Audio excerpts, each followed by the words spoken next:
If you've clicked on this video, I'm going to assume that you already know what Shizuku is, and you're actually more curious about how to get it up and running quickly. So today, I want to show you a new feature on the ADB website that I've been working on. It's called the Shizuku Manager, and no joke, this new module is able to get the app installed and the service running on your phone in less than a minute. Let's begin. Now, before this website can actually connect to your phone, you will need to have a few things set up ahead of time. This includes enabling developer mode, enabling USB debugging mode, connecting the phone to the PC with a USB cable, pairing the phone to the ADB website via the web USB protocol. So you will need to be using a browser like Chrome, Edge, Brave, or any others that are Chromium based. But once you have all of that minimal stuff enabled and set up, you can breeze through the connect device system on the website very quickly. When you're done getting the device ready, you can actually begin with the installation process. I have the Galaxy S26 right here, so you can see this is working on a brand new Android smartphone. All I have done is follow the steps mentioned in the requirements section. So now, I can connect the phone to the PC with a USB cable, and then load up the ADB website through Chrome. You can see here. And that URL is 80bee.com.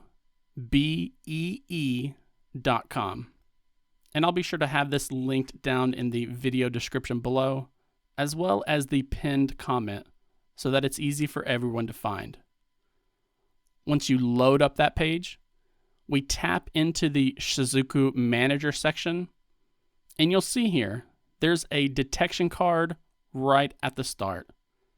That's because this website is set up in a way to check and see if Shizuku is already installed and if the service is already running in the background. But since we're starting from a clean slate here, the detection card tells us that it has not been found. So it's going to offer us a direct link to the GitHub source page. Download the APK file from there, and then we go back to the ADB website and click on the Details button.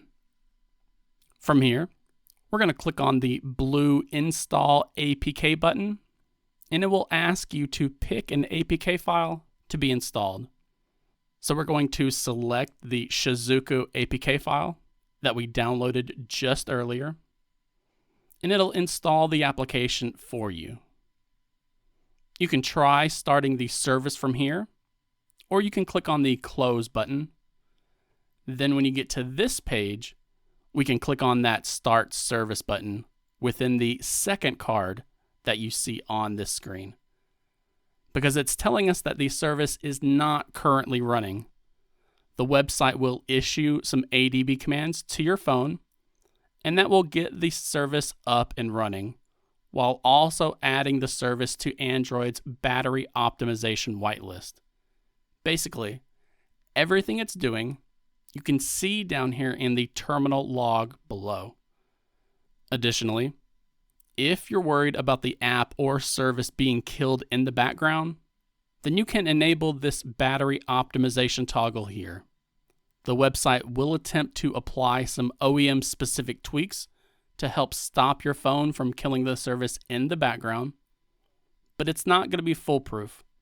And the more feedback that we get from the community, the better I can make this feature for everyone. So I'm really happy with how the Shizuku Manager is evolving here on the ADB website.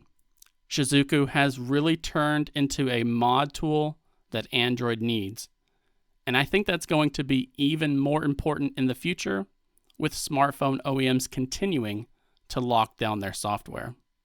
Now please, go try out the feature and let me know if you have any issues getting Shizuku up and running on your phone or tablet.